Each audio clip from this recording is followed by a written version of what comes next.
Para hablar de que se hace ecocardiografía funcional, uno, se requiere la formación adecuada. Entonces, aquí están las guías y estándares de tratamiento en la última edición, que fue en el 2024, y vean cómo está avalada por la Asociación Americana de Ecocardiografía, y también en la parte europea tiene su símil con sus guías. Se basa en razonamiento fisiológico. Es un estudio donde nosotros vamos a tratar de integrar la fisiología y ver cuáles son los diferentes fenotipos que tienen nuestros recién nacidos. Se necesita documentar en el expediente. Para decir que se hace ecocardiografía funcional, tiene que existir la interconsulta o vemos a nuestros propios pacientes, porque a veces pues, todos somos neonatólogos, entonces a veces nos toca ver los pacientes de alguien más o a veces vemos nuestros propios pacientes, pero se debe documentar en el expediente la interconsulta y es una interconsulta como tal, la valoración clínica, qué encontramos en el estudio ultrasonográfico y cómo lo integramos para dar una recomendación de manejo. Participar en educación médica continua y publicar resultados. Por eso a nosotros no nos van a ver pues como grupo dando un taller donde digamos que les vamos a poder enseñar ecocardiografía funcional, porque eso no se aprende en un taller. Y bueno, pues hemos tratado de publicar nuestros resultados y siempre que vean presentaciones del grupo van a ver casos clínicos de nosotros. Entonces aquí pueden ver diferentes publicaciones que hemos hecho con el grupo.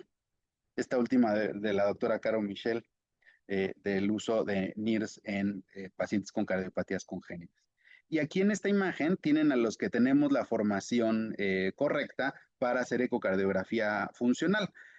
Yo entrené en Canadá con el doctor Patrick McNamara, Caro entrenó en Montreal con el doctor Gabriel Altit y la doctora Deneb, la doctora Eunice, el doctor José Mantilla y el doctor Rogelio Guillén entrenaron conmigo en el Hospital Infantil de México durante el año que se pudo hacer el diplomado. Ahora, el problema es que pues todos estamos hacia el centro del país y pues sí es como les comentaba, pues todos queremos poder extender la práctica, pero se debe hacer con la infraestructura adecuada y gente que tenga la preparación adecuada. Si no, más allá de ser un facilitador de la técnica, pues es una barrera. Y bueno, el primer programa que se estableció en la Ciudad de México fue en el Hospital Infantil de México, que sucedió del 2017 al 2022. Y bueno, a partir de eso ha crecido muchísimo la ecocardiografía funcional. El doctor McNamara pasó de Canadá, se fue a Estados Unidos. Empezó en Estados Unidos, cada vez hay más centros que tienen gente formada y se puede hacer la interconsulta hemodinámica. Aquí ven al doctor Wyman Lai. Como les digo, todos los programas deben de tener una cabeza neonatal y una cabeza de cardiología. Es también ya un grupo de interés de la Sociedad Americana de Ecocardiografía y el doctor Amish Jain lideró todo esto que es el Neonatal Hemodynamics Research Center, donde se conjunta quienes hacen ecocardiografía funcional alrededor del mundo. Los invito a ver la página y ahí pueden ver los diferentes programas en América, en Europa, en Asia y pues todos los que nos dedicamos a esto. Una de las principales objeciones que existía pensando que un neonatólogo se puede entrenar para hacer ecocardiografía era justamente se les van a ir las cardiopatías congénitas. Esta aseveración, la verdad es que no tenía sustento en la literatura, había algo de experiencia, pero no con niños ni con neonatos. Y como les digo, quien hace ecocardiografía funcional tiene que ser capaz de detectar cardiopatías congénitas. Y la doctora Adrián Bishop se dedicó a hacer este estudio, donde vieron 339 ecocardiografías funcionales, pero cuando se hace el estudio de primera vez, se tiene que hacer el estudio completo para asegurar que no hay una cardiopatía.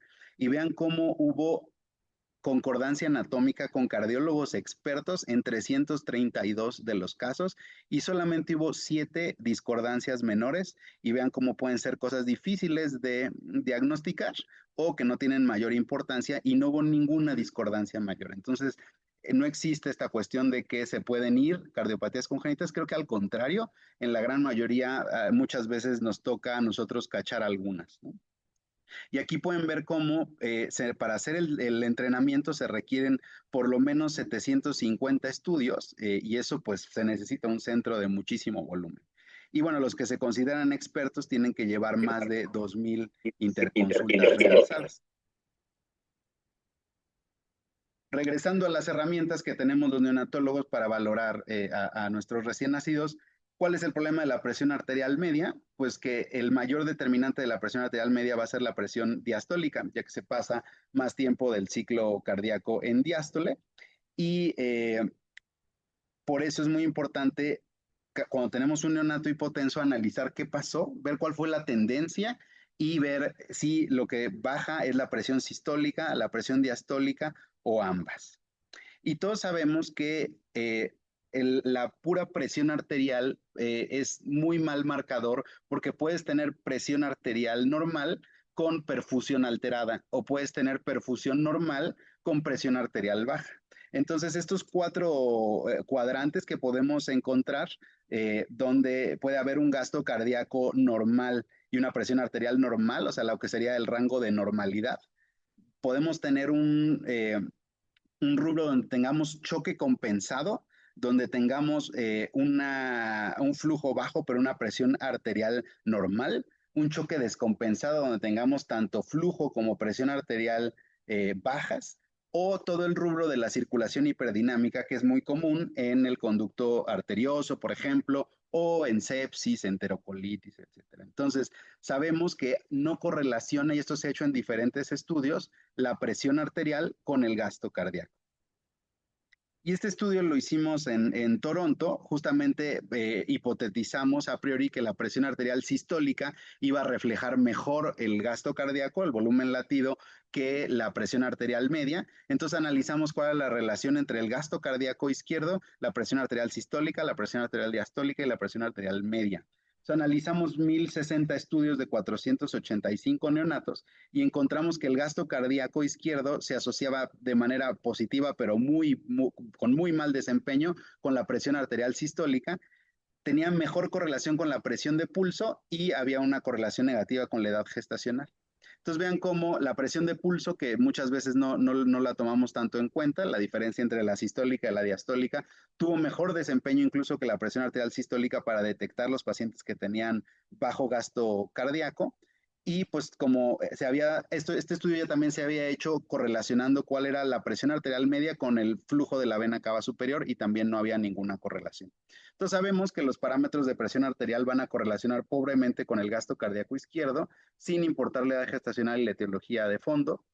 Entonces, como sabemos, siempre que tengamos un paciente hipotenso hay que analizar más allá si hay otros datos de alteración en la perfusión, más allá que buscar una cifra mágica que es la que se tiene que tratar. Entonces, en este artículo del 2016 de la doctora Regan Giesinger, nos invita justamente a eso, a preguntar cuál es el problema, ¿es la presión arterial sistólica o es la diastólica? Si es la presión arterial sistólica, seguramente tiene que ver con una alteración o una disminución del volumen latido, y aquí viene cómo podemos hacer el diagnóstico diferencial, donde funciona el ultrasonido para hacer diagnóstico diferencial y cómo damos tratamiento con base en la fisiología. O también tenemos una hipotensión diastólica, donde básicamente vamos a pensar que hay una disminución de las resistencias vasculares sistémicas y como para hacer diagnóstico diferencial pueden ser casos de hipovolemia, choque caliente, conducto arterioso, y cómo damos tratamiento también basado en fisiología. O cuando tenemos un paciente que tenemos una hipotensión sístolo-diastólica, tenemos dos escenarios. ¿Existe manera de ver cómo se fue comportando la presión arterial sistólica y la presión arterial diastólica para saber si fue progresando a partir de una presión arterial sistólica baja o una presión arterial diastólica baja, o la presentación es una hipotensión sístolo-diastólica? Y también cómo podemos hacer diagnóstico diferencial de cuál puede ser la etiología y cómo vamos a dar tratamiento específico de acuerdo con lo que estamos sospechando.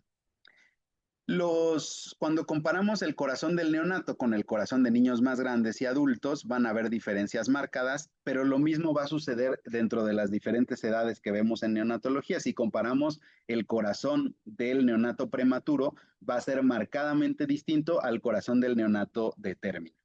Pero algo que caracteriza en general cuando estamos abordando un neonato es que, uno, las fibrillas, entre más prematuros sea, van a estar desorganizadas, va a haber mayor tejido fibroso y las mitocondrias van a estar dispersas y los receptores beta 1 van a ser escasos.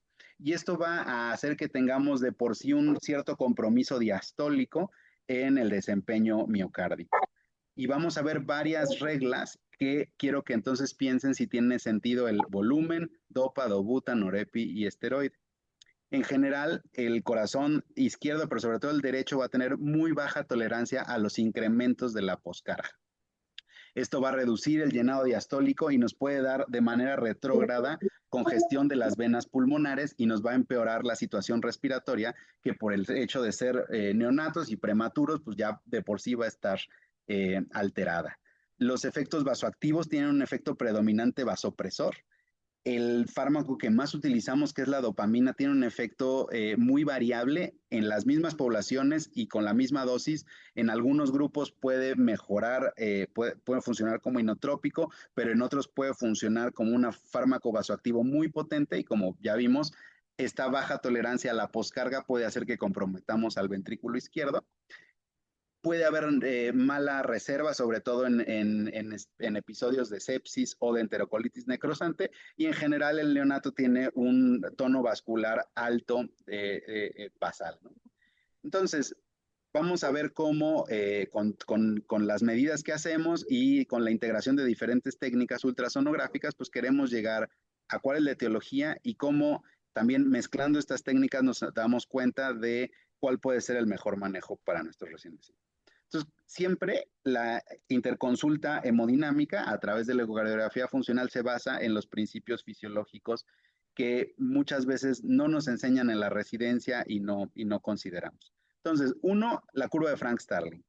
Recordemos que desde hace mucho tiempo se habla esto del volumen como manejo inicial. Uno. Y dos, seguramente han escuchado este concepto de es que tiene que estar bien precargado el paciente, que es un error garrafal, pero bien, hay que precargarlo bien, entonces pásale volumen antes de que puedas utilizar cualquier fármaco. La curva de Frank-Starling, vean cómo si comparamos la del adulto con la de la neonatal, pues es plana, ¿no? Y la fetal es mucho más plana por la circulación fetal. Entonces va a responder mucho menos a volumen. Casi nunca la respuesta es volumen y como nos dice la curva de Frank-Starling, quizá un volumen moderado nos puede ayudar a iniciar de manera inicial para mejorar el volumen latido, pero vamos a llegar a una meseta muy rápida. Y otra cosa es que hay que considerar que cada vez que agregamos volumen por la situación de del bajo desempeño diastólico del ventrículo izquierdo, podemos empeorar la situación respiratoria de nuestro recién nacido. Y ahí, pues, de entre más prematuro sea, pueden haber temas de déficit de surfactante, de infecciones, de la necesidad de ventilación mecánica, etc. Entonces, estos son 16 neonatos en los que hicieron medidas del desempeño respiratorio después de administrar una carga. Y vean cómo en todos los pacientes, después de administrar volumen, se incrementó la presión inspiratoria pico, disminuyó la distensibilidad, se tuvo que incrementar la FiO2 y se incrementó la presión media de la vía aérea. Entonces, siempre que pasamos volumen hay que pensar eso. Si nosotros damos volumen a un ventrículo izquierdo que va a tener mal desempeño y y le va a costar manejar esta precarga extra, vamos a generar presión de manera retrógrada, va a llegar esta presión a la aurícula izquierda, eso va a las venas pulmonares y nos va a dar congestión pulmonar. Entonces, primer dato que quiero dejarles claro, como el volumen no es lo más importante y rara vez es la respuesta al problema de nuestro paciente. La otra es la baja sensibilidad que tiene el ventrículo derecho y el izquierdo, sobre todo en los neonatos el derecho, a la poscarga. En un corazón normal, esta curva que se llama relación estrés-velocidad, conforme yo voy incrementando la poscarga, va a ir disminuyendo el desempeño miocárdico. ¿Qué pasa en los neonatos? Que esta curva es mucho más empinada y sobre todo la del ventrículo derecho. Y generalmente con los neonatos, pues vamos a estar lidiando con cierto grado de incremento de resistencias vasculares pulmonares o de hipertensión arterial pulmonar. Y este es súper importante también, que es la relación fuerza-frecuencia. La relación fuerza-frecuencia de manera normal dice que si yo incremento la frecuencia cardíaca de un paciente, voy a incrementar la contractilidad hasta cierto punto. En los neonatos vean cómo es también totalmente plana, llegamos a una meseta y esto es por la fisiología del calcio, donde a frecuencias fisiológicas como el miocardio depende sobre todo del calcio extracelular. Se puede mantener por mucho tiempo con taquicardia sin que haya un incremento de manera significativa de la contractilidad y puede haber caídas de contractilidad con taquicardias sostenidas o extremas. Entonces, por estos conceptos de la fisiología del neonato, también es bien importante considerar cómo están los niveles de calcio, sobre todo en los primeros días, porque el ventrículo humano neonatal, como les digo, tiene esta curva plana y depende del calcio extracelular. Este es un ensayo en una unidad de cuidados intensivos cardiovascular y vean cómo la infusión de cloruro de calcio tiene este efecto inotrópico justamente únicamente en el grupo de los recién nacidos. Entonces, cuando abordamos un recién nacido, tenemos que tomar eso en cuenta.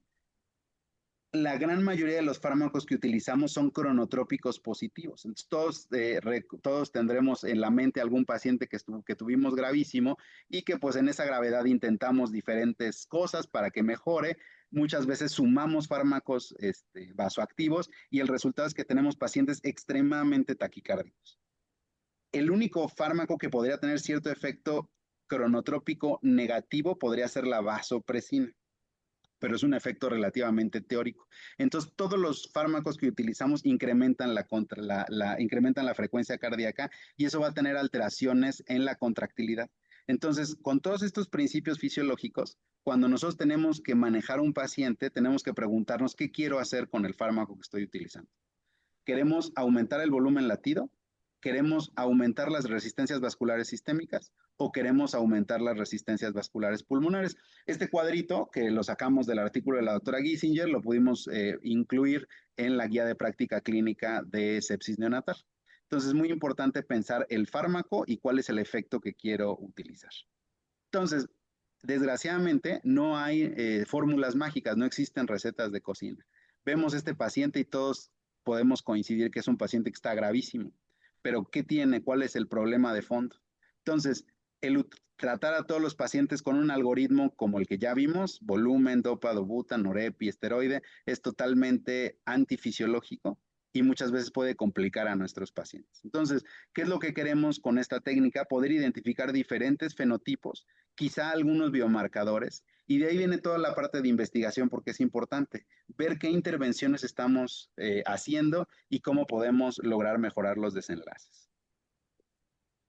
Aquí les pongo un ejemplo del doctor Yasser El Sayed que publicó este algoritmo de fisiología integrada y vean cómo pone diferentes grupos, la hemodinamia normal, el fenotipo vasodilatador, el fenotipo vasoconstrictor, el choque cardiogénico, la fisiología de cortocircuito de izquierda a derecha o la depresión de volumen y utiliza para esto la presión arterial diastólica, la presión de pulso, vean cómo ya aquí no se menciona la presión arterial media ni la sistólica, el índice de pulsatilidad, las resistencias vasculares sistémicas, el gasto cardíaco y el NIRS. Y como les digo, en nuestros neonatos casi siempre vamos a estar lidiando con algo de resistencias vasculares incrementadas. Entonces, siempre que pensamos en hipertensión pulmonar o en incremento de resistencias vasculares, hay que pensar que es por un incremento de la presión arterial pulmonar media. Así se define la hipertensión pulmonar. Y esto va a ser el producto del flujo sanguíneo pulmonar multiplicado por las resistencias vasculares pulmonares más la presión en cuña, la presión capilar en cuña, ¿no? Casi siempre en neonatología vamos a estar lidiando con resistencias vasculares pulmonares, pero es muy importante analizar diferentes fenotipos y qué le está pasando a mi paciente, porque a veces puede ser más por flujo el problema o a veces, como vamos a ver ahorita con las hernias diafragmáticas, puede ser justamente esta presión capilar y una hipertensión pulmonar venosa lo que nos está generando el problema. Ahora, ¿qué hacemos con el ecocardiograma? Vamos a ver imágenes del corazón en 2D, vamos a utilizar Doppler color, que ahorita les voy a explicar, y vamos a hacer Doppler pulsado y Doppler continuo. ¿Qué es el Doppler? El Doppler va a consistir en poner un volumen muestra en un vaso y vamos a medir cuál es la velocidad de la sangre que está pasando en ese volumen muestra, que casi siempre son 2 milímetros, a través del Doppler. Y hay dos tipos de Doppler. El Doppler pulsado, que es el que utilizamos más para hacer mediciones más precisas, donde el mismo cristal va a transmitir y después va a recibir el impulso enviado. Y aquí el problema es que estamos limitados por velocidades altas, pero cuando calculamos los gastos cardíacos, lo hacemos con Doppler pulsado. Si tenemos velocidades más incrementadas, no las vamos a alcanzar con el Doppler pulsado y necesitamos utilizar un Doppler continuo que usa dos cristales para la transmisión y la recepción simultánea. No tiene un límite superior en la detección de la velocidad, pero la localización va a ser ambigua. Y todo lo que vean en el Doppler, vean, normalmente vamos a estar graficando velocidad contra tiempo. Cuando tenemos el diámetro del vaso que vamos a estudiar, como puede ser la aorta o la pulmonar, podemos calcular los gastos, el gasto cardíaco, tanto derecho como izquierdo. Cuando interrogamos vasos, sobre todo los vasos cerebrales o la mesentérica superior o el tronco celíaco, como no podemos establecer el diámetro por el que están pasando estos eritrocitos, únicamente vamos a interpretar la velocidad de flujo. Entonces, ¿cómo hacemos la valoración de un neonato? Primero, pues tenemos que hacer la valoración clínica, cuál es la historia clínica, cuáles son los antecedentes prenatales, cómo fue la transición, cómo fue la reanimación, por qué nos están hablando, cómo está la presión arterial sistólica, diastólica, la frecuencia cardíaca, el llenado capilar, tenemos una gasometría, cómo está calcio, glucosa, cómo está el lactato, etcétera. Después de eso, hacemos la valoración ecocardiográfica. Entonces, primero vamos a ver la precarga, recordando que la curva de Frank Starling pues, es más plana.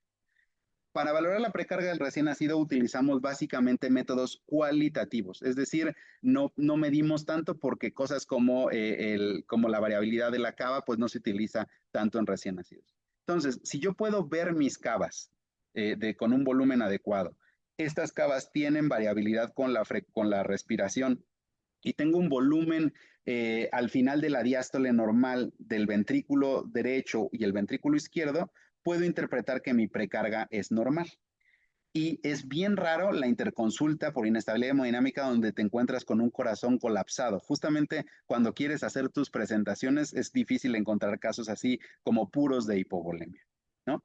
Entonces, si tengo volúmenes al final de la diástole normales y cavas o sea, y puedo abrir las cavas y estas tienen variabilidad con la respiración, puedo interpretar que el problema no es por volumen.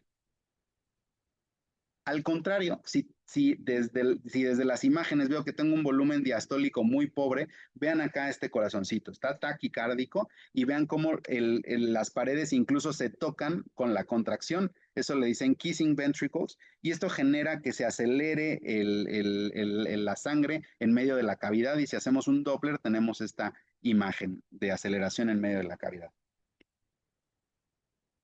Entonces, vean, tenemos los ventrículos que se tocan y la cava, pues, tiene variabilidad con la frecuencia respiratoria, no está tan abierta y puedo hacer un Doppler de la aorta que ahorita vamos a ver y el volumen está disminuido. Entonces, en este paciente puedo interpretar que tiene hipovolemia. Y lo más importante es que si administro volumen, voy a ver un cambio, ¿no? Antes y después de administrar volumen, se ve mejor llenado ventricular, tengo un buen volumen de la cava y mejora mi volumen latido. Esta medición de la respuesta a volumen es muy interesante. Teóricamente, si yo administro una carga, esto es un Doppler pulsado a través de la aorta. Si yo administro una carga, un incremento de más del 15% de la velocidad pico de cada latido sería un marcador de que responde a volumen. Pues en este estudio el doctor Kurt de Waal hizo eso en 17 neonatos hipotensos, se administra volumen y solamente 4 mostraron esta clara mejoría con el volumen, o sea, esta medida ecocardiográfica de respuesta a volumen.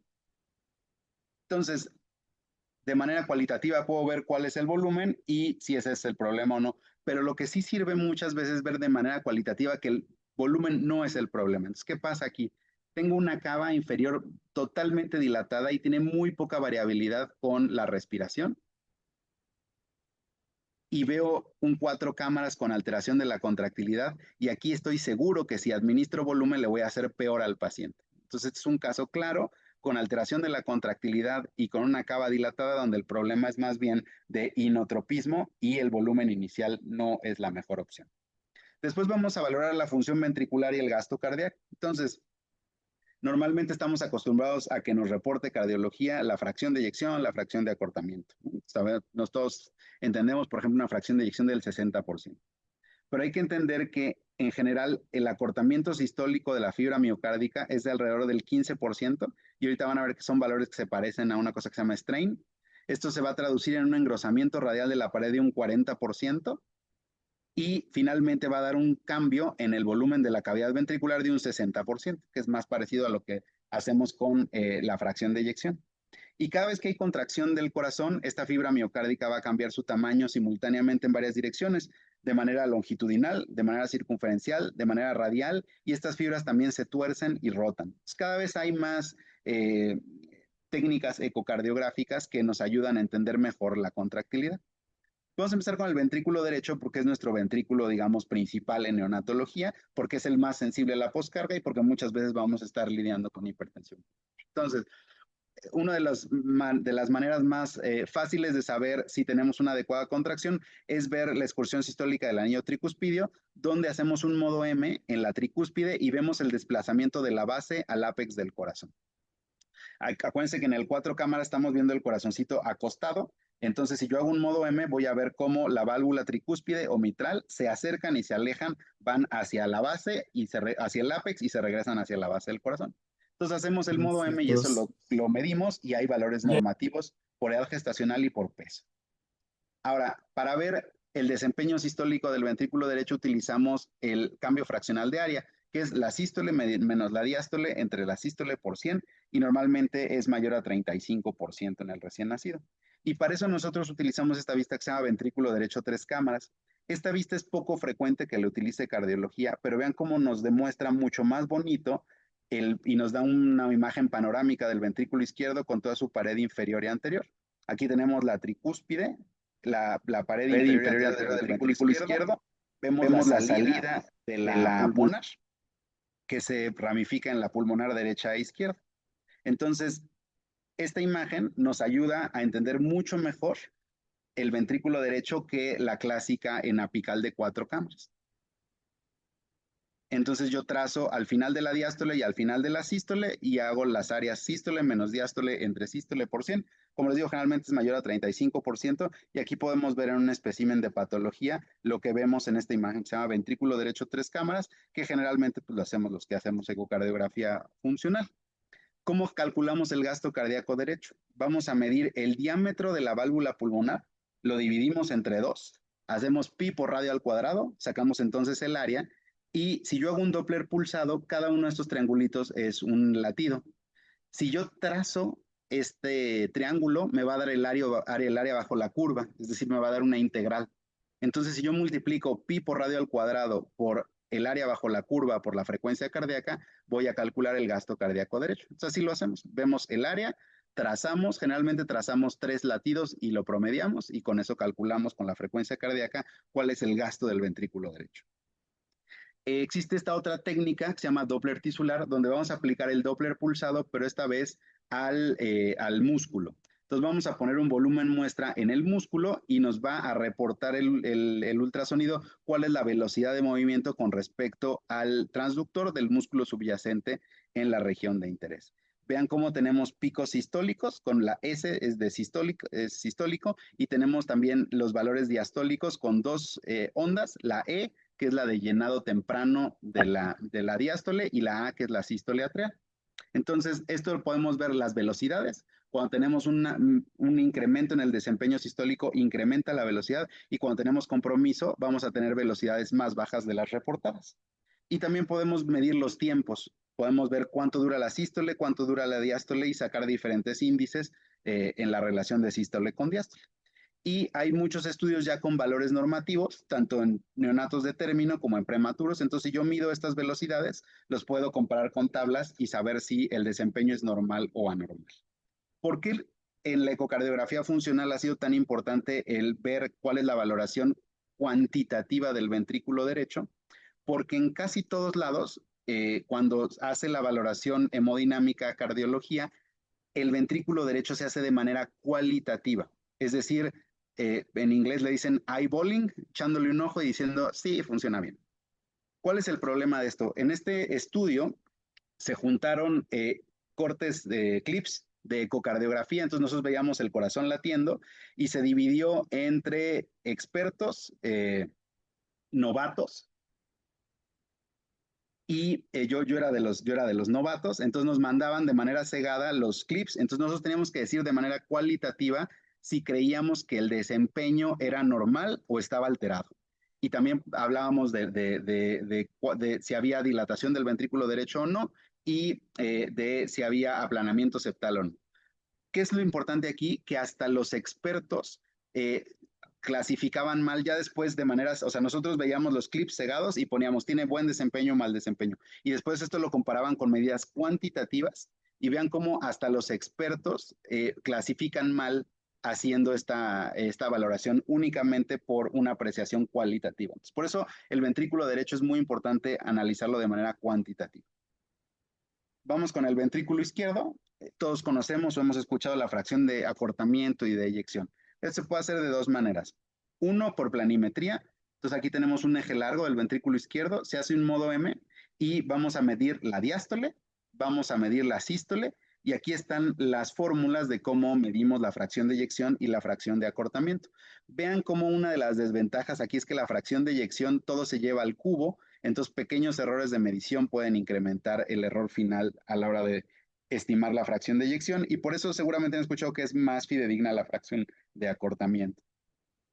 Y la otra es calcular la fracción de eyección o la fracción de expulsión del ventrículo izquierdo por el método de Simpson, donde vamos a utilizar una imagen de 4 cámaras y una imagen de 2 cámaras y trazamos el endocardio en diástole y en sístole, tanto en 4 cámaras como en 2 cámaras. Lo que hace el equipo es convertir el ventrículo izquierdo, que sí tiene una forma más como de una bala, y lo convierte en diferentes discos y se puede hacer una medida volumétrica. ¿Y cómo calculamos el gasto cardíaco izquierdo? Pues igual, medimos la válvula aórtica, hacemos pi por radio al cuadrado, lo multiplicamos por la integral velocidad de tiempo, por la frecuencia cardíaca y así estimamos el gasto cardíaco izquierdo. Podemos hacer también el MAPSI, que es lo mismo que vimos con el TAPSI, pero hacer la excursión sistólica del anillo mitral y también lo medimos y hay valores normativos por edad gestacional y por peso. Y hay otras medidas, como habíamos visto, más sofisticadas del desempeño miocárdico, y una de estas es el strain, que es una técnica de deformación. Nos va a hablar de cuál es el porcentaje de cambio del tamaño de la fibra corregida por el tamaño original. Eso es el strain y se expresa como porcentaje. Lo normal es menos 20, menos 18, menos 20. Y también para esto necesitamos 3 vistas del ventrículo izquierdo, un 4 cámaras, un 2 cámaras y un 3 cámaras. Y al final vean esta imagen que se llama ojo de buey, son las diferentes áreas del ventrículo izquierdo, entonces podemos encontrar áreas específicas donde haya alteración en el desempeño. Y muchas veces podemos tener, digamos, la fracción de eyección, acortamiento, el gasto cardíaco de manera normal, pero encontramos cambios más sutiles con estas técnicas de deformación. Es un paciente séptico, que todos los valores salían relativamente normal, pero veíamos cierta alteración en el strain y después de tratamiento vemos cómo mejora el paciente. En muy pocos lugares se utiliza esto de manera rutinaria para reportar y para tomar decisiones, casi siempre se hace más con fines de investigación. Y lo que les decía, es una técnica de deformación que toma todas las áreas del ventrículo izquierdo, vemos cuál es el grosor basal, cómo se deforma la fibra en la sístole y cuál es el cambio conforme al basal.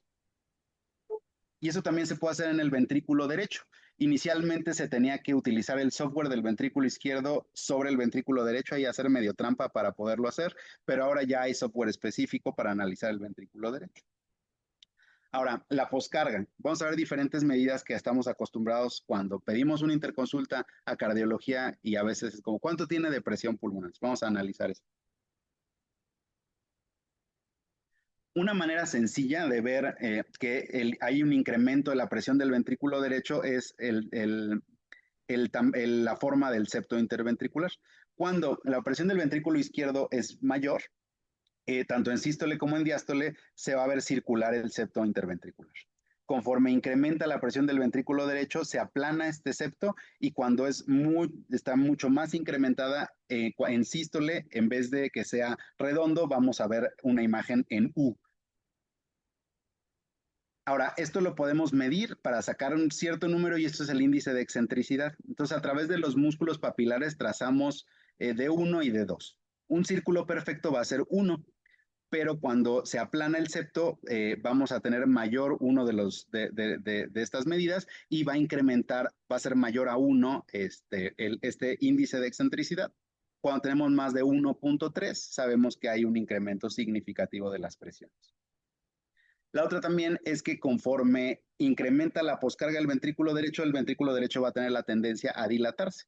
Entonces vamos a medir en diástole el ventrículo derecho y lo podemos hacer ya sea cualitativamente, pero también podemos a través de un calculador de Score-Z ver cuantitativamente qué tan dilatado está el ventrículo derecho. Ahora, lo que normalmente decimos, ¿cuánto tuvo de presión pulmonar? Es la presión sistólica del ventrículo derecho. Esto se calcula teniendo un jet de regurgitación tricuspidia y vamos a hacer un Doppler aquí continuo, no pulsado como los que vimos anteriormente, porque la velocidad es muy alta. Vamos a trazar la velocidad máxima y a través de la ecuación de Bernoulli simplificada nos dice que la diferencia de presión entre dos cavidades va a ser igual a la velocidad máxima que medimos con el ecocardiograma. Con esta ecuación de Bernoulli, la máquina nos va a dar los milímetros de mercurio y a eso le sumamos generalmente 5, que es la presión de la aurícula derecha. Cuando tenemos un jet de insuficiencia pulmonar, igual hacemos lo mismo y aquí sí vamos a calcular algo más parecido a la presión media de la pulmonar, que es lo que normalmente se mide en cateterismo para diagnosticar hipertensión pulmonar. Cuando tenemos insuficiencia pulmonar, igual hacemos un Doppler continuo y vamos a tener dos picos. El primero es el equivalente a la presión arterial media de la pulmonar y el segundo pico es equivalente a la presión arterial diastólica de la pulmonar. Con todo se hace lo mismo, se mide la velocidad máxima por la ecuación de Bernoulli simplificada, nos va a dar los milímetros de mercurio y sumamos 5 de la presión de la aurícula derecha. La otra medida que es muy útil son los tiempos sistólicos del ventrículo derecho. Entonces aquí tenemos un Doppler pulsado de la pulmonar y vamos a ver cuál es la relación de que empiece el latido a que termine el latido y qué tan rápido acelera, va a ser el punto de aceleración máxima de la pulmonar. Cuando yo tengo presiones arteriales normales, presión, digamos, pulmonar, perdón, normal, cuando yo hago el Doppler pulsado de la pulmonar voy a tener triángulos parecidos a un triángulo isósceles, es decir, la aceleración máxima va a estar más o menos en medio. Conforme incrementa la presión arterial pulmonar, cuesta más trabajo abrir la válvula pulmonar y se incrementa este tiempo que se llama de pre-eyección. Eso va a hacer que se acorte el tiempo de aceleración de la pulmonar. Entonces, en vez de que se vea como un triángulo isósceles, se va a ver más parecido a un triángulo con ángulo derecho. Y conforme progresa el incremento en la impedancia, puede aparecer esta imagen que se llama escotadura medio sistólica. Entonces, vean, aquí este es un paciente que tuvo hemorragia pulmonar y vean cómo al ir incrementando la presión de la pulmonar, pasamos de algo que parece un triángulo isósceles a un triángulo con ángulo derecho y después disminuye el flujo y aparece esta escotadura medio sistólica. ¿Por qué es importante esta medición? Porque es una medición muy sencilla. Vamos a medir cuánto es el tiempo que eyecta la pulmonar y el tiempo de aceleración. Y en este estudio del doctor Phil Levy, compararon cuáles eran los valores, cuál es la relación de estos valores con la medición invasiva por cateterismo de la presión pulmonar. Y vean cómo tiene una correlación muy importante, por lo tanto se pueden hacer ecuaciones con las cuales a través de estas medidas podemos estimar la presión media de la pulmonar. Entonces es algo muy sencillo y que correlaciona bien con un cateterismo. También nos ayuda a ver la transición. Este es un estudio del doctor Amish Jain y vean a los 25 minutos, a las 2 horas y media, a las 8 horas y a las 22 horas, cómo pasamos de tener un triángulo de ángulo derecho con escotadura medio sistólica a tener ya algo más parecido a un triángulo isósceles conforme van bajando las resistencias vasculares pulmonares. Muchas veces cuando hacemos interconsultas de recién nacidos en cuidados inmediatos, es decir, en la TOCO, podemos detectar aquel paciente en el cual no están descendiendo de manera correcta la presión, las resistencias vasculares pulmonares. Y la otra, pues, es ver los cortocircuitos que van a estar presentes entre los recién nacidos. Vamos a ver cuál es el cortocircuito en el conducto arterioso y cuál es el cortocircuito a través del foramen noble. Y aquí, por ejemplo, podemos ver el cortocircuito a través del conducto arterioso, como cuando hay hipertensión pulmonar es puramente de derecha a izquierda e incluso puede tener algo de diástole. Todo lo que esté por debajo de la línea es de derecha a izquierda y lo que esté por arriba es de izquierda a derecha. Después pasa a estar de derecha a izquierda ya sin diástole, a ser bidireccional, a ser de predominio de izquierda a derecha, a ser de izquierda a derecha puro. Entonces, con eso también vamos viendo y hay diferentes estudios de cómo rápidamente se va revirtiendo el flujo en los neonatos que tienen una transición normal y rápidamente, si llegamos a ver un conducto arterioso, este va a ser de izquierda a derecha. Y lo mismo va a identificar si hay un cortocircuito a través de las aurículas, ver si es de izquierda a derecha o de derecha a izquierda, y con eso podemos interpretar diferentes cosas. Y la función diastólica, que es mucho más difícil de medir, pero es importante porque, como les decía, los neonatos van a tener de por sí una alteración diastólica, ya que el 70% del miocardio neonatal es no contráctil, comparado con el 30% de los adultos. Entonces, es muy importante hacer medidas que nos hablan de cuál es el desempeño de la diástole y utilizar fármacos que actúen ahí, y espero ahorita poderles enseñar un poquito cómo lo interpretamos. Entonces, vamos a ver algunas diferentes fenotipos en patologías comunes en neonatología y para tratar de demostrar cómo funciona en ese caso la ecocardiografía funcional. Entonces, vamos a empezar con las hernias diafragmáticas. Este trabajo lo publicamos recientemente y lo que hicimos fue categorizar las hernias diafragmáticas en tres fenotipos. El primer fenotipo es aquel donde hay hipertensión pulmonar leve o no hay hipertensión pulmonar y nos damos cuenta porque en general el cuatro cámaras se ven balanceadas las cavidades derechas e izquierdas y el cortocircuito a través del conducto arterioso y del foramen oval es de izquierda a derecha. Y en este caso, pues el manejo es básicamente mejorar el intercambio gaseoso y es manejo ventilatorio. Un segundo fenotipo es el fenotipo clásico de hipertensión pulmonar, donde vamos a tener un cortocircuito de derecha a izquierda a través del conducto arterioso y del foramen oval.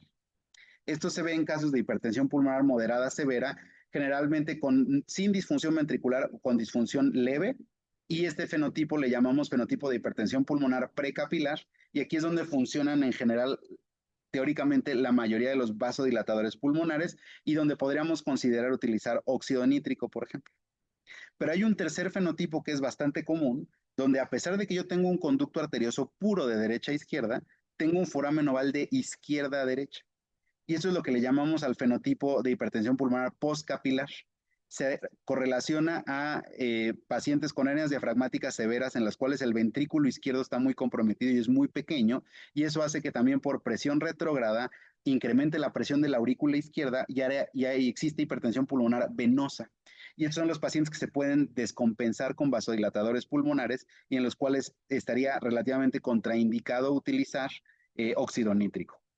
Son pacientes que pueden caer fácilmente en insuficiencia, primero derecha y luego izquierda, y se pueden beneficiar de abrir el conducto con prostaglandinas para estabilizar la circulación. Entonces vean cómo de 28 hernias diafragmáticas, 9 tuvieron un fenotipo leve, con hipertensión pulmonar leve, sin disfunción ventricular. Y pues todos estuvieron en condiciones quirúrgicas y todos sobrevivieron. Después tenemos el fenotipo 2, donde es el clásico de hipertensión pulmonar. Y vean cómo en ellos recomendamos utilizar milrinona y en otro utilizamos milrinona más óxido nítrico. Y como en el fenotipo 3, donde les digo que había riesgo de hipertensión pulmonar venosa, nosotros como interconsultantes no recomendamos el uso de óxido nítrico. Sin embargo, hubo pacientes graves en los cuales al final el equipo decidió intentar ver si mejoraban con óxido nítrico. Vean cómo de estas 28 hernias, 24 sobrevivieron, 2 fallecieron sin cirugía y 2 fallecieron después de la cirugía. Ahora sabemos que quizá, sobre todo de manera temprana, no conviene utilizar óxido nítrico en ninguno de los fenotipos, incluso separándolos por los diferentes fenotipos que les acabo de decir. Pareciera que el óxido nítrico no tiene ningún beneficio y puede haber un incremento en la muerte o el uso de circulación por membrana extracorpórea. Vean cómo cuando comparamos los tres fenotipos, el fenotipo 3, es decir, donde había hipertensión pulmonar venosa, el postcapilar, tiene mayor mortalidad y tuvieron también mayor estancia intrahospitalaria. Y aquí vemos dos cosas importantes. ¿Cuáles son los factores de mal pronóstico en las hernias diafragmáticas? Uno, tener un CO2, el CO2 máximo en las primeras 72 horas. Vean cómo los que no sobrevivieron llegaron a tener hasta 120 de CO2 comparado con 66 de los que sobrevivieron, y eso nos habla también del volumen pulmonar. Dos, tuvieron incremento más marcado de las resistencias vasculares pulmonares, y tres, tuvieron un peor desempeño del ventrículo izquierdo. Y los pacientes que sobrevivieron, de los 28, los 24 pacientes, les pudimos tomar un ecocardiograma basal antes de operarlos y después de operarlos, y vean cómo hay un incremento gradual del gasto cardíaco, tanto derecho como izquierdo. Van disminuyendo las resistencias vasculares pulmonares, y en el Doppler cerebral existe una vasodilatación compensatoria que nos protege al cerebrito y nos permite también que lleguen a cirugía. Y aquí les pongo un ejemplo de cómo puede funcionar entonces este tipo de interconsultas. Es una hernia diafragmática en su tercer día de vida. La frecuencia cardíaca había estado de 110 a 130. Tenía una presión arterial de 53-39 después de 2 cargas, y el equipo quería iniciar un vasopresor. Tenía milrinona a .33, y aquí está cómo estaba la ventilación. Este bebé lo había valorado cardiología el día anterior y habían dicho que no había flujo a través del conducto arterioso. Entonces vean, esta es la imagen de ventrículo derecho 3 cámaras, y vean cómo está alterada la función del ventrículo derecho. Normalmente es mayor a 35%, y aquí tenemos un cambio fraccional de área de 23. Y el TAPSI también estaba alterado. Para esta edad esperaríamos valores de 8 para arriba, y tenía un TAPSI de 4. Y cuando analizamos, bueno, tenía hipertensión pulmonar, pero vean cómo no tenemos suficiente JET de insuficiencia tricuspida para calcular la presión sistólica del ventrículo derecho, pero eso tiene que ver también que tenía disfunción del ventrículo derecho. Eso no quiere decir que no esté muy hipertenso, quiere decir que esto no se puede medir. Vemos el septo plano, la dilatación del ventrículo derecho, y habían dicho que no tenía un conducto arterioso, pero nosotros sí encontramos este conducto arterioso restrictivo de derecha a izquierda. Entonces, con este paciente lo que hicimos, y bueno, y lo del foramen oval, a pesar que el conducto era de derecha a izquierda, vean cómo el foramen es de izquierda a derecha. Entonces, con este paciente lo que hicimos fue utilizar prostaglandinas para abrir el conducto arterioso. Vean, abrimos el conducto arterioso que era de derecha a izquierda y ahora es bidireccional. Y como con eso mejoró el desempeño de ambos ventrículos. La cambio fraccional de área del ventrículo derecho ya tiene valores normales, y el TAPSI de 4 subió a 7 en unas horas. Este paciente se pudo operar. También es muy importante utilizar otras técnicas para ver la perfusión cerebral. Aquí podemos ver tanto el NIRS como el Doppler cerebral.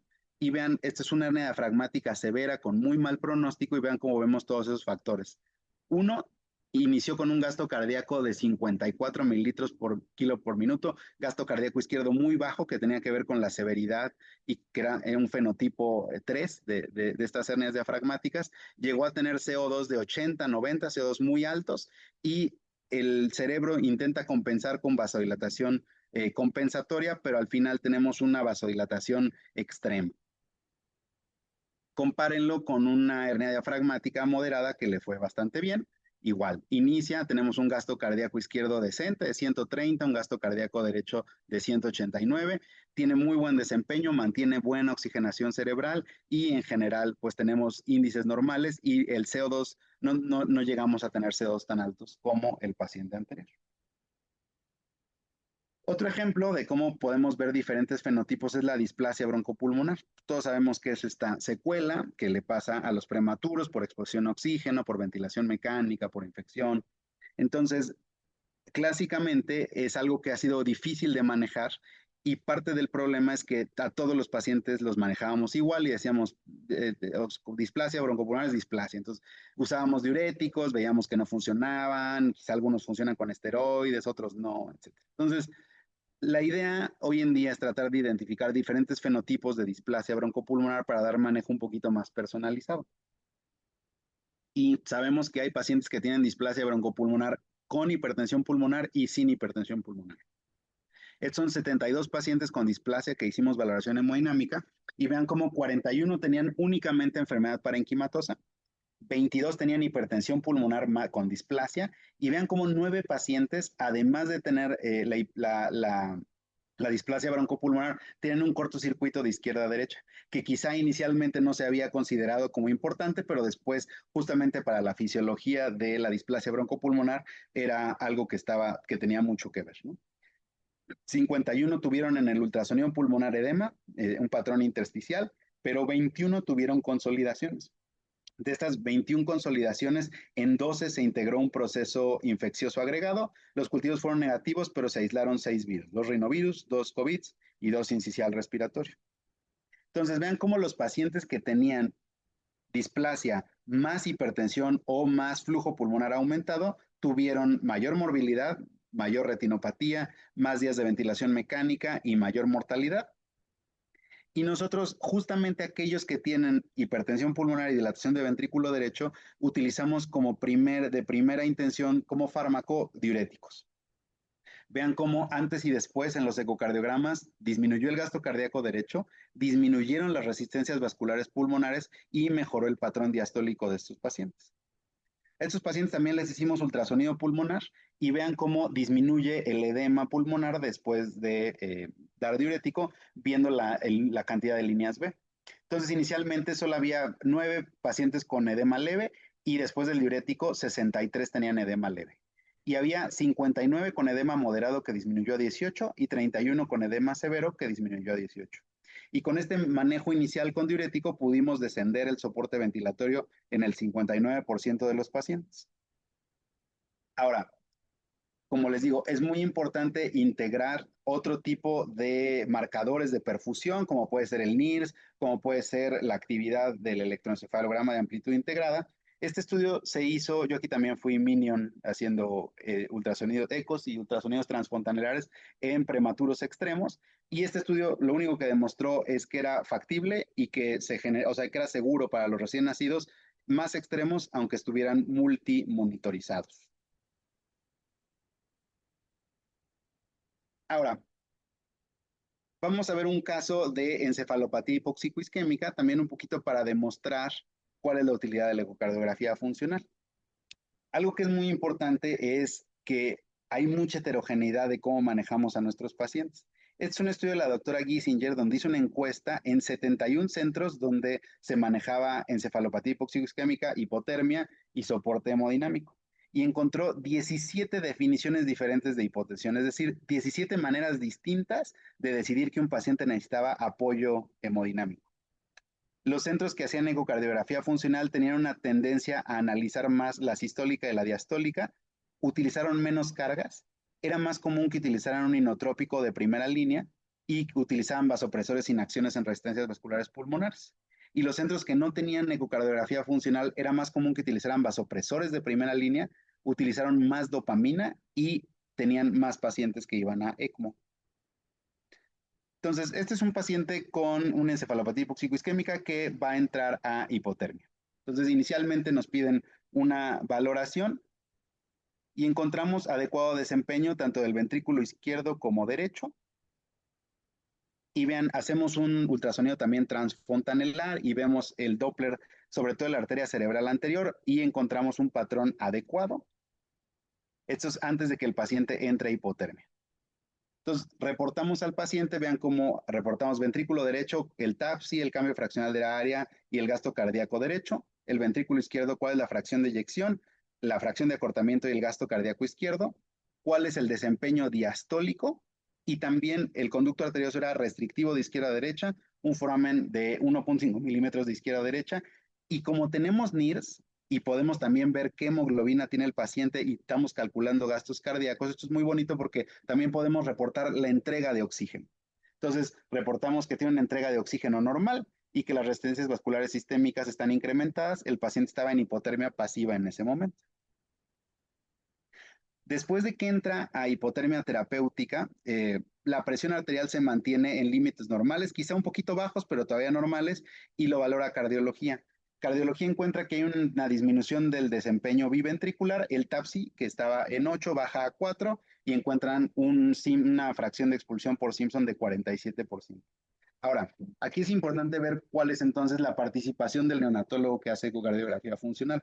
La sugerencia de cardiología para este caso fue que se utilizara milrinone.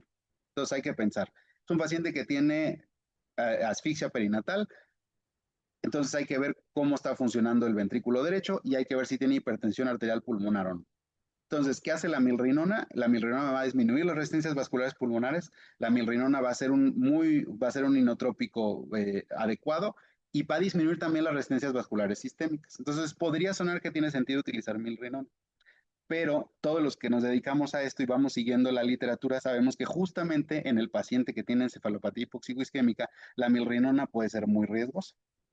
Entonces, esta revisión de la doctora Regan Giesinger nos habla de cómo los pacientes que tienen encefalopatía hipoxicoisquémica los podemos diferenciar en diferentes fenotipos.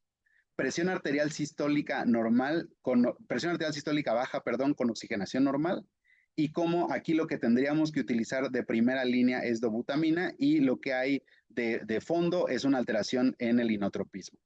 Y de aquí el otro fenotipo es presión arterial sistólica baja con alteración en la oxigenación. Y aquí tenemos que ver si tengo hipertensión pulmonar más disfunción del ventrículo izquierdo o hipertensión pulmonar más disfunción del ventrículo derecho y cómo tenemos diferentes fármacos de primera y de segunda línea. Y algo que inicialmente, pues entre los que hacíamos ecocardiografía funcional, decíamos hay que tener mucho cuidado con la milrinona en este grupo de pacientes porque los hipotensa seguramente tiene que ver con el metabolismo renal que va a estar afectado, entonces va a ser mucho más marcado que no van a tener una adecuada depuración del fármaco y es común que estos pacientes se hipotensen mucho una vez que iniciamos con milrinona y se necesitan utilizar otros vasopresores. La doctora Adrián Bischoff hizo este estudio donde se demuestra muy bien que los pacientes que tratan con milrinona baja de manera importante la presión arterial diastólica y el índice inotrópico, es decir, la necesidad de utilizar otro tipo de vasopresores, incrementa. Entonces, pues con este paciente nosotros lo que hicimos más bien fue ponerle dobutamina. Y vean cómo con la dobutamina mejoró el desempeño miocárdico, el TAPSI otra vez subió a 9 y una fracción de eyección de 66. También nos sirve mucho para ver los cuerpos extraños, ¿no? Aquí tenemos el catéter percutáneo y vemos cómo entra al corazón, entonces también nos da mucha seguridad verlo y lo podemos retirar en tiempo real para ver que está en la unión cabo-atrial.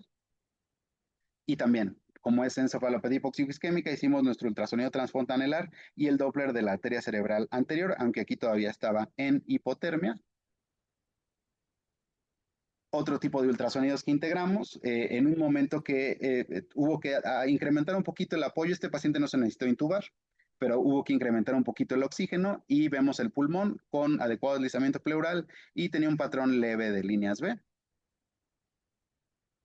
Y vean el reporte de la ecocardiografía funcional. Después de iniciar dobutamina, el desempeño biventricular está normal y nuevamente, como tenemos NIRS, podemos ver que todavía tenemos una extracción fraccional de oxígeno adecuada, una entrega de oxígeno adecuada y las resistencias vasculares sistémicas está incrementado, que es esperado por la hipotermia. Le echamos un ojo a los riñones, porque es importante ver los riñones, puede ser un marcador de perfusión.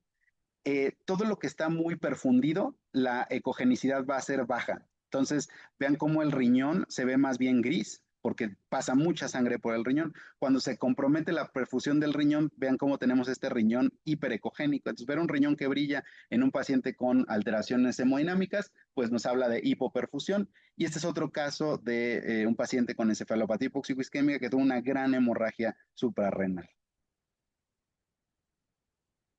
Y ya, posteriormente, después del recalentamiento, seguimos teniendo un Doppler normal que nos habla de adecuada autorregulación. Comparen el ultrasonido transfontanelar de este paciente que tuvo necesidad únicamente de dobutamina con bastante buen desenlace contra un paciente con una asfixia mucho más severa. Vean este patrón central terrible y como una vasodilatación exagerada que nos habla de pérdida de la autorregulación cerebral. Ahora, todo esto es ecocardiografía funcional, pero esto hay que integrarlo también un poco a lo que es el POCUS y lo que pueden ser las habilidades que tengan todos los neonatólogos para hacer un continuo de imágenes y de interconsulta. Entonces, el equipo con el que hemos hecho muchos talleres de Point of Care, sobre todo de ultrasonido pulmonar. Y un poquito para ver cómo se integra ambos formatos. Es un recién nacido de 33 semanas con 6 días de vida que ya conocíamos desde el nacimiento. Nació con SDR, lo intubaron y nos hablaron inicialmente, lo habían intubado y para ver si necesitaba surfactante. Aquí nos asomamos, son los dos lóbulos tiroideos, y vemos que el tubo endotraqueal está en su lugar y tiene una sonda orogástrica que también está en su lugar. Vemos se ve el delineado los tubos y nos da sombra posterior. Y vimos pues, el pulmón generalizado, pues era un pulmón blanco. Entonces, pues este paciente que se necesitó intubar, confirmamos que además pues necesita surfactante, sacamos una escala semicuantitativa. Entonces es importante para que vean cómo conocíamos ya el pulmón. Inicialmente pues tenía edema intersticial y alveolar. Y en el formato de POCUS cardíaco, cuando hacemos estos ultrasonidos, también hacemos un eje largo un eje largo paresternal. Vean, aquí tenemos el ventrículo derecho, el septo interventricular, la aorta, ventrículo izquierdo, la mitral, el atrio izquierdo, el pericardio y la aorta descendente. Y aquí lo único que quiero que vean es que tiene bastante buena contractilidad. Es un paciente con contractilidad normal que tenía SDR, que se le pasó surfactante. Tiene descompensación hemodinámica con palidez, incremento del llenado capilar, taquicardia. El equipo pasa 2 cargas de solución fisiológica. Nuevamente lo que vimos, quizá no era necesario el volumen inicial, pero bueno, inician con antibióticos de amplio espectro. Dopamina, como les digo, se sigue utilizando como primer fármaco y puede ser de los que menos nos sirven. Y como persistió hipotenso, agregaron norepinefrina. Entonces, se toman una serie de imágenes básicas que se pueden revisar a distancia. ¿Se acuerdan cómo se contraía el ventrículo izquierdo? Vean ahora cómo tenemos un ventrículo izquierdo más dilatado y con una alteración importante en la contractilidad. Entonces, hay alteración en la contractilidad del ventrículo izquierdo con esta descompensación. Tenemos deslizamiento pleural, entonces no tenemos neumotórax, ni hay derrame, ni consolidaciones, ni ninguna otra cosa. Y este es el algoritmo que hicimos para el neonato con descompensación súbita, lo publicamos en el Journal of Visualized Experiments. Aquí en el código QR pueden accesar. Y pues viene incluso un video de cómo se hace la toma de imágenes, y lo hacemos tanto con un ultrasonido de gama alta, o sea, de un ultrasonido sofisticado con todos los transductores, como con un solo transductor portátil económico. Y vean la comparación de cómo se veía la contractilidad del paciente inicialmente y cómo claramente podemos ver que hay una alteración en la contractilidad. Entonces, este paciente, pues le quitamos la dopa y la norepi, le pusimos dobutamina, con lo que mejoró. Ya después hicimos la ecocardiografía funcional, donde vemos, tiene una fracción de eyección de 40 y hay alteraciones tanto sistólicas como diastólicas con los Dopplers tisulares. Aquí está el reporte ya de la ecocardiografía funcional, pero para que vean cómo funciona el puente entre POCUS cardíaco y la ecocardiografía funcional. Y al final este paciente tuvo una sepsis por estafilococo epidermidis. Y para terminar un poco, para enfatizar, porque es bien importante lo que les decía de la experiencia y de tener la preparación adecuada, pero sobre todo de dedicarse a esto desde hace mucho tiempo y pues, de poder dar recomendaciones adecuadas, pues es muy común que nos manden estas imágenes a distancia. Es un paciente que tuvo asfixia perinatal. Inicialmente se había clasificado como hipertensión arterial pulmonar leve, pero que podía incrementar. Estaba en CPAP. Le inician sildenafil, pero incrementa mucho la dificultad respiratoria. Ya saben, el típico paciente, ya casi estoy por intubarlo, y en la placa se congestiona y nos mandan estas dos imágenes. Entonces, ¿alguien puede ver más o menos de qué se trata esta imagen? ¿Puede tener una idea qué es esto? Pues inicialmente lo vimos. Yo creo que esto es un eje largo, pero que tomaron las imágenes con el transductor al revés. Está volteado. ¿Podría ser que el paciente más bien tenga una cardiopatía y no tenga levocardia? Sí. Entonces, pues les preguntamos, ¿tienen placa o no tienen placa? Sí, tienen placa. Pues, aquí está la placa. Vean la placa, cómo se ve algo de cardiomegalia. Sí, se ve que evidentemente pues, se congestionó. Entonces, con esto yo puedo estar bastante seguro de que esto es un eje largo de una residente que tomó algún curso con nosotros, tomó estas imágenes, pero las tomó con el transductor al revés. Entonces, volteando las imágenes, pues ya tenemos aquí el eje largo y vemos que el ventrículo derecho está muy grande, hay movimiento septal paradójico y el ventrículo izquierdo se ve muy chiquito, y del otro lado pues lo parecía un eje corto y aquí se ve el catéter umbilical. Entonces, ¿por qué es muy importante pues conocer mucho cómo se comportan estos recién nacidos? Entonces, decían, tiene hipertensión pulmonar, ya nos dijeron que tiene hipertensión pulmonar, empeoró con el vasodilatador pulmonar. Preguntamos, ¿cardio ya lo vio? Porque se ve muy grande el ventrículo derecho y muy chiquito el izquierdo. Esto puede ser por pura hipertensión, pero hay que ver que no tenga una cardiopatía congénita, no vaya a ser una conexión anómala de venas pulmonares. Entonces, sí lo había visto cardio, habían reportado insuficiencia tricuspidea leve, cortocircuito por el foramen oval puro de derecha a izquierda. O sea, aquí viene mucho parte de la experiencia. Es rarísimo ver un cortocircuito puro de derecha a izquierda a través del foramen oval y siempre tienes que ver a partir de eso que las cuatro venas pulmonares lleguen bien. Entonces, justamente, aunque ya lo habían valorado, había que revalorar a este paciente, no fuera a tener una cardiopatía congénita, y pues al final fue una cardiopatía, fue una conexión anómala supracardíaca total no obstruida. Entonces, esto no es así como para decir, ay, o sea, como para presumir nada, es simplemente decir cómo es muy importante tener diferentes niveles de entrenamiento y darle la mayor seguridad al paciente y poder integrar protocolos tanto de point of care cardíaco como de ecocardiografía funcional.